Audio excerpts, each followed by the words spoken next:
तो आज के इस खास एक्सप्लेनर में आपका स्वागत है। आज हम एक ऐसी जबरदस्त और रोमांचक यात्रा पर निकलने वाले हैं जो किसी इतिहास की किताब में नहीं बल्कि सीधे हमारी धरती की चट्टानों में दर्ज है। हम बात कर रहे हैं पूरे 20 करोड़ साल लंबी एक भूगर्भीय क्रांति की। आज हम समझेंगे कि कैसे आग, तबाही और लगातार हुए बदलावों ने मिलकर उस स्वरूप को गढ़ा जिसे आज हम एक विशाल भारतीय उपमहाद्वीप के रूप में जानते हैं। देखिए, ये सिर्फ कुछ पत्थरों के खिसकने की कहानी नहीं है, बल्कि ये हमारी नदियों, हमारे पहाड़ों और उस जमीन के जन्म की कहानी है जिस पर आज हमारा जीवन टिका है। चलिए शुरू करते हैं। जरा सोचिए, 9,000 किलोमीटर की दूरी और 20 करोड़ साल का लंबा वक्त। मतलब ये किसी ब्लॉकबस्टर फिल्म के हीरो की महाकाव्य यात्रा से कम नहीं लगता, है ना? एक अकेला भूभाग जो गहरे समंदर और धधकते ज्वालामुखियों के बीच से होता हुआ आगे बढ़ा और अंत में जाकर उसने दुनिया के सबसे ऊंचे और शानदार पर्वतों को जन्म दिया। इस सफर का स्केल इतना बड़ा है कि आज की नदियां और घाटियां भी इसी लंबी यात्रा का ही एक सीधा सा नतीजा है। तो चलिए सबसे पहले बात करते हैं विशाल गोंडवाना की कहानी के बारे में। आप समय में थोड़ा या यूं कहें कि बहुत पीछे चलते हैं, करीब 55 करोड़ साल पहले। उस समय पृथ्वी पर आज की तरह 7 अलग अलग महाद्वीप नहीं थे। इसके बजाय पूरी जमीन सिर्फ 2 विशाल सुपर कॉन्टिनेंट्स में बटी हुई थी, लॉरेशिया और गोंडवाना। अब ये गोंडवाना एक ऐसा विशाल और जीवंत भूभाग था जिसके अंदर आज का Bharat, Australia, Africa, Antarctica, Madagascar और दक्षिण अमेरिका सब एक साथ जुड़े हुए थे। सब कुछ एक ही जमीन पर फल फूल रहा था। फिर करीब 18 करोड़ साल पहले इसमें दरारें आनी शुरू हुई और अंत में 5 करोड़ साल पहले वो जबरदस्त महाटकराव हुआ जिसने पूरी तस्वीर ही बदल कर रख दी। वैसे क्या आप जानते हैं कि इस प्राचीन महाद्वीप का नाम गोंडवाना पड़ा कैसे? ये सच में काफी दिलचस्प है। दरअसल 19वीं शताब्दी में जब जियोलॉजिस्ट को मध्य भारत में कुछ बहुत ही प्राचीन चट्टानें मिली तो उन्होंने इसका नाम वहां रहने वाली गोंड जनजाति के नाम पर रख दिया। संस्कृत में इसका मतलब होता है वनों और पर्वतों वाला एक विशाल भूभाग।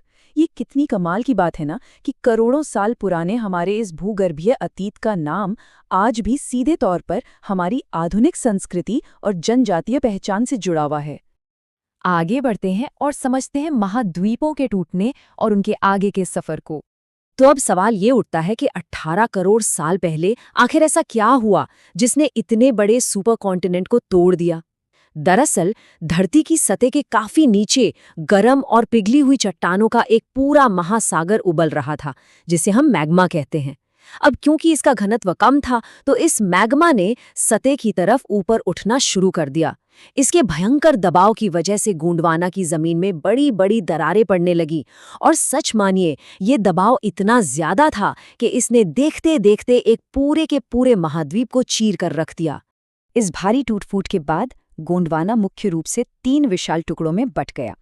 एक तरफ दक्षिण अमेरिका और अफ्रीका अलग हो गए, लेकिन जो तीसरा हिस्सा था ना, वो एक संयुक्त ब्लॉक था। इसमें भारत, मेडागास्कर, ऑस्ट्रेलिया और अंटार्कटिका एक साथ थे।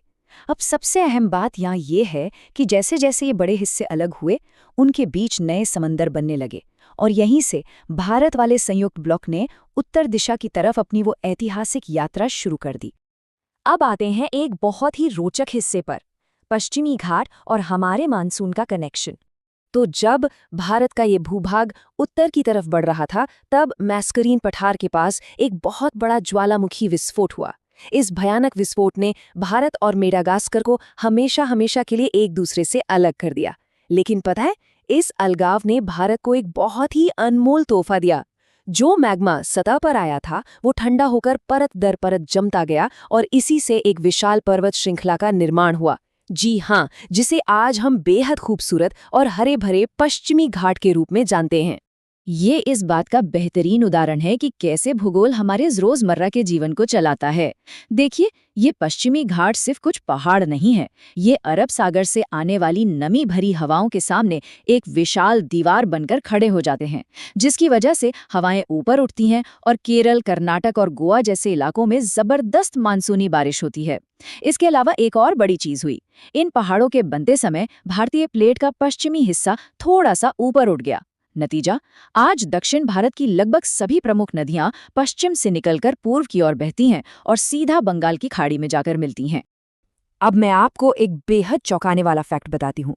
भारत के पूर्वी घाट और ऑस्ट्रेलिया के पश्चिमी पहाड़ भूगर्भीय रूप से बिल्कुल सगे भाई हैं।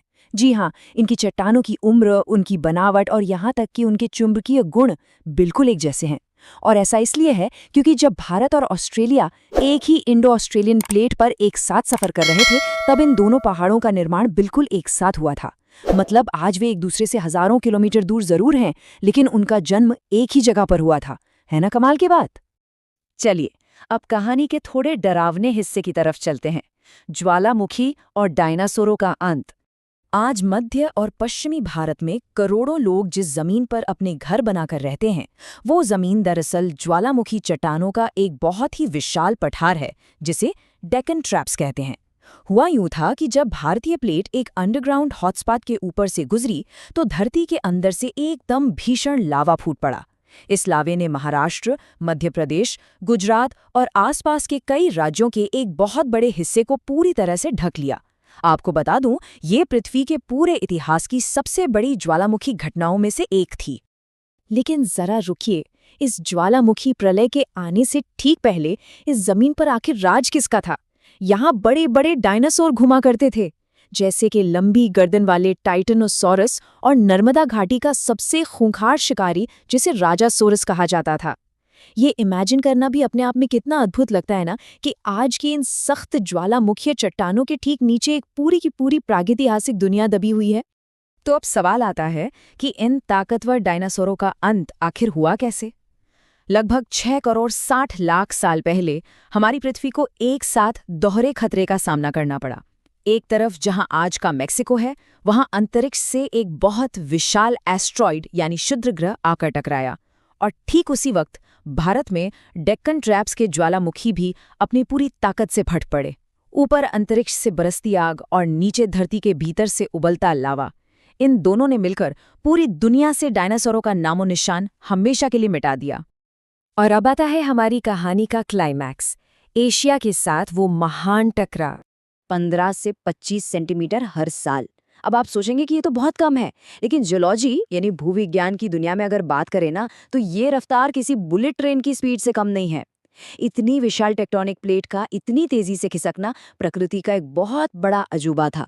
भारत का ये जमीन का टुकड़ा अब अपनी पूरी गति से बस एशिया की तरफ दौड़ा चला जा रहा था।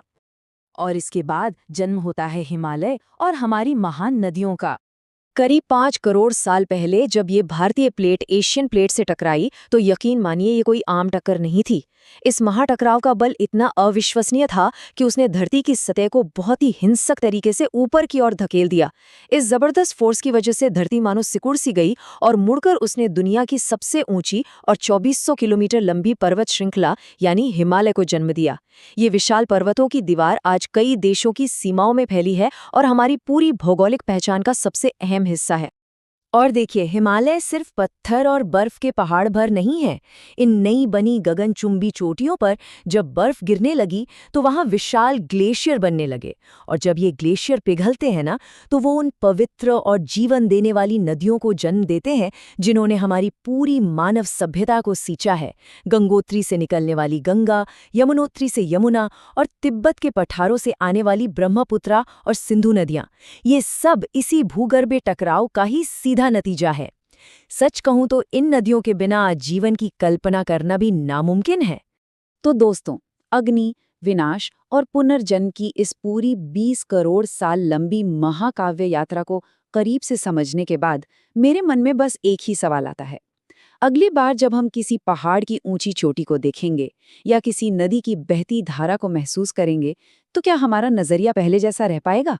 शायद नहीं, क्योंकि तब हम सिर्फ प्रकृति को नहीं, बल्कि धरती की धड़कनों को महसूस कर रहे होंगे। हम उस जीवंत इतिहास को देख रहे होंगे जिसे गोंडवाना के टूटने से लेकर हिमालय के बनने तक करोड़ों सालों की मेहनत से लिखा गया है। आज के इस एक्सप्लेनर में हमारे साथ इस अद्भुत ऐतिहासिक सफर पर चलने के लिए आपका बहुत बहुत धन्यवाद। अगली बार जब आप अपने आसपास के नज़ारों को देखें, तो याद रखिएगा, ये चट्टानें, ये नदियां आज भी अपनी कहानी सुना रही हैं।